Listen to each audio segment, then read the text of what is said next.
ये देश का राजनीतिक इतिहास है कि रथ और यात्राएं बीजेपी को बहुत सूट करती है। 90 के दशक में आडवाणी की अयोध्या रथ यात्रा, उसके बाद मुरली मनोहर जोशी की एकता यात्रा। संयोग है कि दोनों यात्राओं के डायरेक्टर मोदी ही थे। 24 के चुनाव में अब एक और रथ चल पड़ा है। मोदी की गारंटी वाले इस रथ को रवाना करके बीजेपी ने आज से अपने मेगा कैंपेन को शुरू कर दिया। संकल्प पत्र के सुझाव लेने के बहाने बीजेपी पूरे देश में डोर टू डोर चला रही है। इससे पहले प्रधानमंत्री ने आज भी 2 कार्यक्रमों में देश को मोदी की गारंटी दी, 400 पार का दावा दोहराया और आएंगे तो मोदी ही वाले कॉन्फिडेंस के साथ तीसरे टर्म का प्लान भी बताया। दूसरी तरफ कांग्रेस ने आज अग्निवीर स्कीम को फिर से निकालकर सरकार पर हमले किए, राष्ट्रपति को चिट्ठी भी लिखी। कांग्रेस कोशिश में है कि किसानों और जवानों के गुस्से का कॉकटेल बनाकर मोदी सरकार को सवालों में ला सके। लेकिन इसके पैरेलल 4 चीजें और भी हुई जो इंडिया गठबंधन के लिए अच्छी नहीं कही जा सकती। राहुल गांधी ने अपनी न्याय यात्रा में 5 दिन का ब्रेक ले लिया और वो विदेश चले गए। कल लंदन कैम्ब्रिज स्कूल में बोलेंगे। बीजेपी भी उनके लेक्चर के इंतजार में है, क्योंकि पिछली बार जब बोले थे तो बीजेपी को बहुत पॉलिटिकल मसाला मिल गया था। इधर राहुल विदेश गए, उधर लेफ्ट ने उनकी वायनाड सीट पर अपना कैंडिडेट उतार दिया। राहुल के साथ शशि थरूर की सीट पर भी सीपीआई ने कैंडिडेट उतार दिए। अब पता नहीं कि राहुल गांधी वायनाड से लेफ्ट करेंगे या लेफ्ट की गठबंधन से लेफ्ट कर जाएगा, या फिर दोनों के बीच पंजाब जैसी फ्रेंडली फाइट होगी। उधर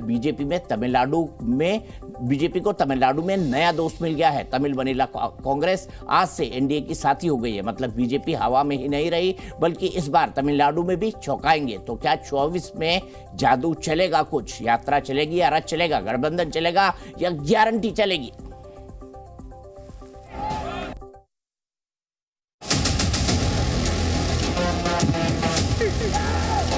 बड़े सपने देखते हैं और उन्हें पूरा करने के लिए दिन रात एक कर देते हैं। मोदी और 80 करोड़ लोगों को मैं फ्री खाना दे रहा हूं। भाई कहां से? तुम्हारे घर से लाए?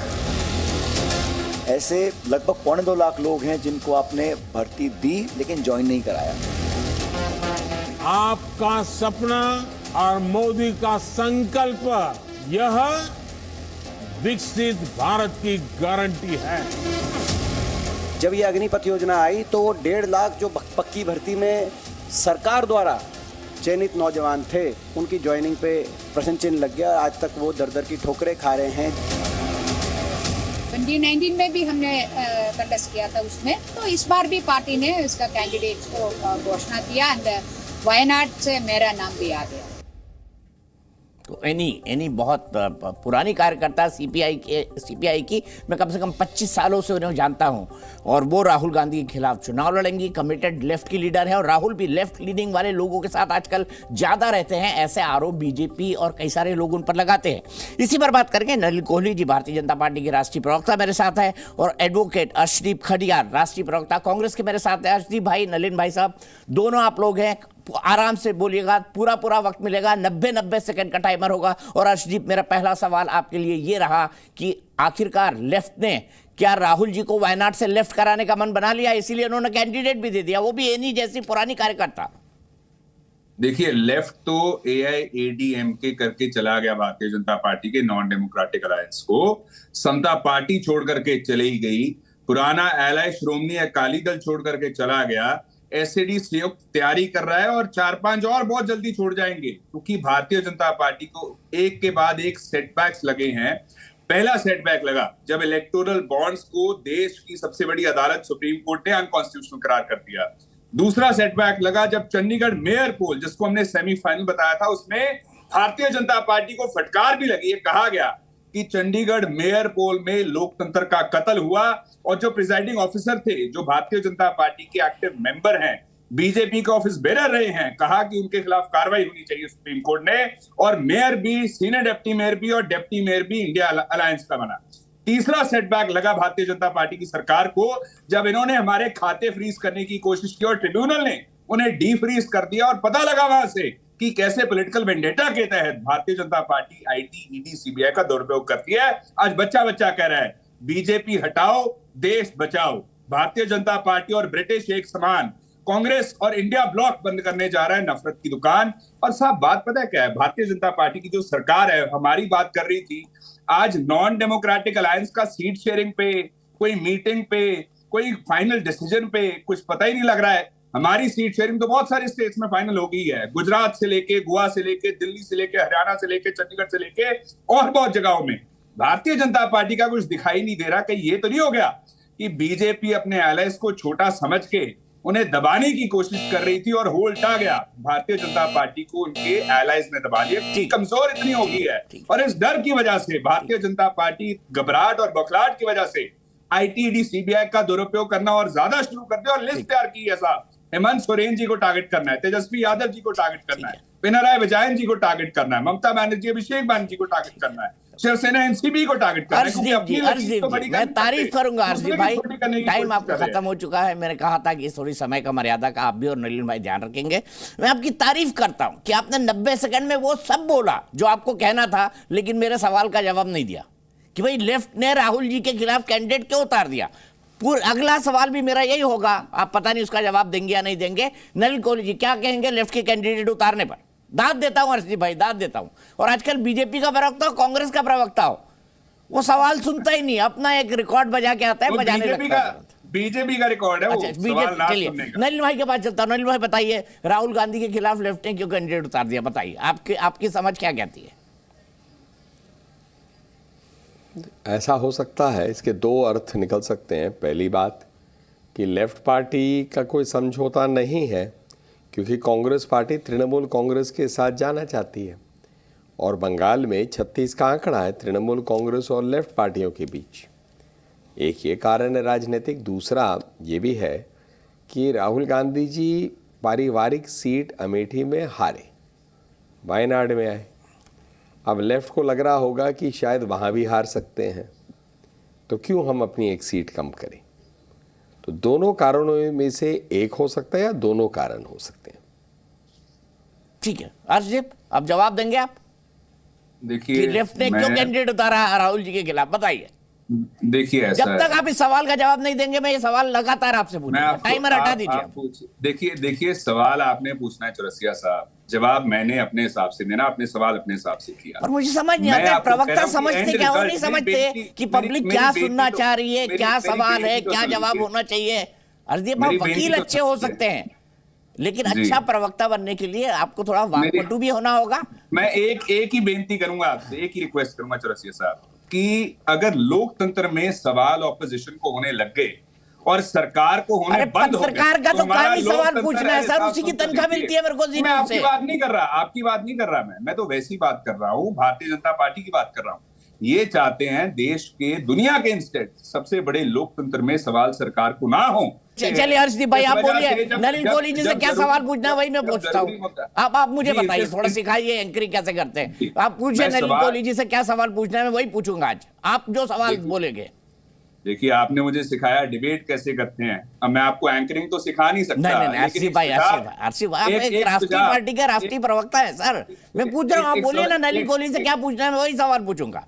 धन्यवाद। मैं इनसे ये पूछ रहा हूँ भारतीय जनता पार्टी की सरकार से कि जो आपने ये लिस्ट तैयार की है, जिसका जिक्र मैंने पहले सेगमेंट में किया, जो आप ऑपरेशन लोटस करते हैं, गोवा से लेके, मणिपुर से लेके, महाराष्ट्र से लेके, एमपी से लेके एपी तक, जो चंडीगढ़ मेयर पोल में आपने किया, सुप्रीम कोर्ट की अदालत ने जिसकी वजह से फटकार तक लगाई, और जो आपने एनफोर्समेंट डायरेक्टरेट का दुरुपयोग किया, और उस वजह से साहब हुआ क्या, 95% केसेस जो रजिस्टर ईडी करती है ऑपोजिशन पार्टी के लीडर्स के खिलाफ। कौन सी वॉशिंग मशीन है, जरा इनसे पूछिएगा भारतीय जनता पार्टी से, कौन से प्लैनेट से सर्फ एक्सेल मंगाया है, कौन से देश से वॉशिंग मशीन मंगाई है, कि सारे दाग भारतीय जनता पार्टी के जैसे लीडर शामिल होते हैं इनकी पार्टी में। ठीक है, अरे पूछ लेते हैं, यही सवाल पूछते हैं भाई, कौन सी वॉशिंग मशीन है आपके पास, किस ब्रांड की वॉशिंग मशीन है? नारायण राणे, ये कैसे दाग धुल जाते हैं, कैसे दाग धुल गए बताइए नलिन कोहली जी। जितने नेता हैं आपके साथ आते हैं वॉशिंग मशीन में धुल जाते हैं। वैसे हर्षदीप भाई मैं दाद दूंगा, इस बार भी राहुल गांधी के खिलाफ लेफ्ट ने कैंडिडेट क्यों उतारा, आपने इसका जवाब नहीं दिया, मैं दाद दूंगा आपकी। नलिन कोहली जी बताइए, कौन सी वॉशिंग मशीन है आपके पास?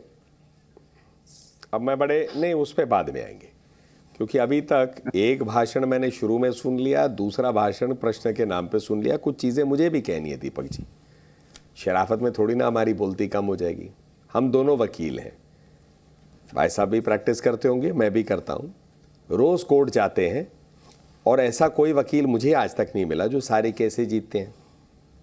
तो 2 कोर्ट की प्रोसीडिंग्स को लेके वो मानते कि देश में बीजेपी बदनाम हो गई है। ऐसे राफेल का एक केस था 19 में, बीजेपी बदनाम नहीं हुई, मोदी जी की दूसरी बार सरकार आई। तीसरी बात पे बड़े हम कि ये सारी चीज़ें जो हैं बड़े खुश हो रहे हैं कि भाई ये वकालतों में या ऐसा कुछ हो रहा है, बीजेपी के ये एलाई नहीं साथ हैं। वो एलाई साथ 2019 में भी नहीं थे और 2019 में हमारी सरकार बनी, सीटें बढ़ी, भाजपा की भी बढ़ी, एनडीए की भी बढ़ी। 24 में मुख्य रूप से एक इंडी अलायंस की एक कल्पना की गई, बड़े भाषण दिए गए, चाय पे कई बड़े नेता, दिग्गज नेता मिले। कभी ये स्पष्टता नहीं आई कि भाई इस गठबंधन का कोई नेता है, कोई इनका दफ्तर है, कोई चुनाव चिन्ह है, कोई समझौता होगा। वो तो खत्म हो गई, जो पैदा ही नहीं हुई उसके बारे में क्या कहना। लेकिन अलग अलग राज्यों में अलग अलग घटक दल कांग्रेस के साथ जुड़ रहे हैं। अब जो ये गठबंधन हो रहे हैं पिछले 4-5 दिनों से, उसके निष्कर्ष पे आए। भाजपा तो बहुत बोल रही है, जरा कांग्रेस की भी स्तुति देखें। कांग्रेस पार्टी वैसे अपने आप को एक राष्ट्रीय पार्टी मानती है, अभी भी उसी मानसिकता में है कि हमने देश पे राज किया 50 से अधिक साल। लेकिन अलग अलग जो दल हैं देश में वो क्या मानते हैं? ममता जी कहती हैं 40 से कम सीटें आएंगी, कोई गठबंधन हुआ नहीं, 2 सीट लेना है तो ले लो। कभी 2 सीट सुनते, कभी 3 सुनते। 48 सीट है बंगाल में। वैसे ही आप आ जाइए उत्तर प्रदेश में, अब छोटी पार्टी हो गई 17 सीटों पे। दिल्ली में आपसे भी छोटी हो गई है। जो आप पार्टी जिसकी जमानत जब्त हो गए, जितने राज्यों में वो खड़े हो रहे हैं, एक पंजाब और दिल्ली को छोड़ के, तब भी वो जो है इस के छोटे अलायंस के पार्टनर बनने को तैयार है दिल्ली में। तो कांग्रेस पार्टी जितना मर्जी के जमीनी हकीकत के साथ जुड़े नहीं है, लोगों के साथ जुड़े नहीं है। ठीक है, लोग अपना वोट दे रहे हैं क्योंकि 26 करोड़ लाभार्थी हैं जिन्होंने मोदी जी की सरकार से काम पाया है। वो नहीं, ऐसे लाभार्थी नहीं जहां 85% गायब हो जाते थे, 15% अकाउंट में पहुंचते थे। ठीक है। और जी मेरा फिर से सवाल आपसे सुन, राहुल गांधी जी वायनाड पे गए। वायनाड जो है सीपीआई की पारिवारिक सीट है। मैंने तो डी राजा की पत्नी जो है, डी राजा की पत्नी एनी, वो इस बार सीपीआई की कैंडिडेट बनी है।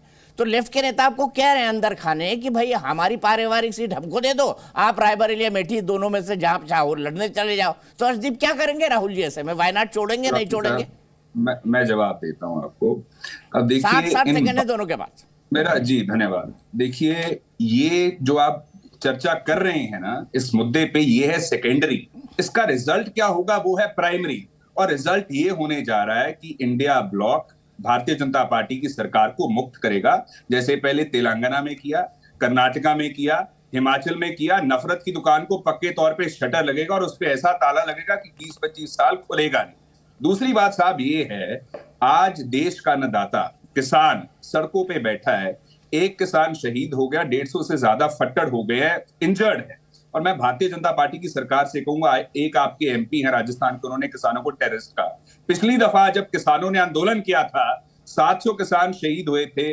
लखीमपुर कांड में बीजेपी के लाड साहब ने किसानों को कुचल के मार दिया था। 1 साल खराब करके उनका आपने यू टर्न भी मारा और माफी भी मांगी।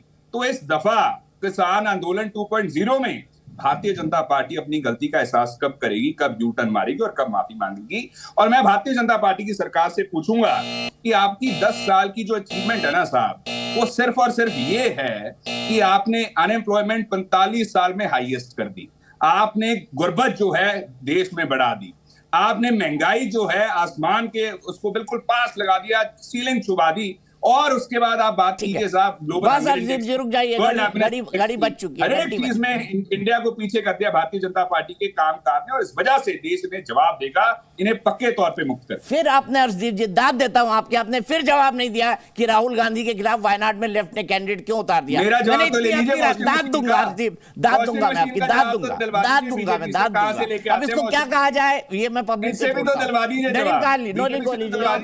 वॉशिंग मशीन का जवाब दे दीजिए, इसका भी जवाब दे दीजिए कि भाई आप तो आउट होने वाले हैं, अब बचा क्या है? तो भाई दीपक भाई इस बात को देखिए, अभी चुनाव जो जुड़ा रहे थे, तेलंगाना का जिक्र किया, पर छत्तीसगढ़, मध्य प्रदेश और राजस्थान के लिए क्यों चुप हो गए? राजस्थान और छत्तीसगढ़ में तो इनकी सरकारें थी, जनता जो है त्रस्त होकर भाजपा को लाई है ना। तो इसीलिए कई चीज़ें तर्क पर आधारित होते हैं, कई भावनाओं पे। भावनाओं की जगह जो है अपनी जगह है राजनीति में, लेकिन तर्क जो है मुझे कई बार लगता है डिबेट में भावनाओं से बहुत ऊंचे होते हैं।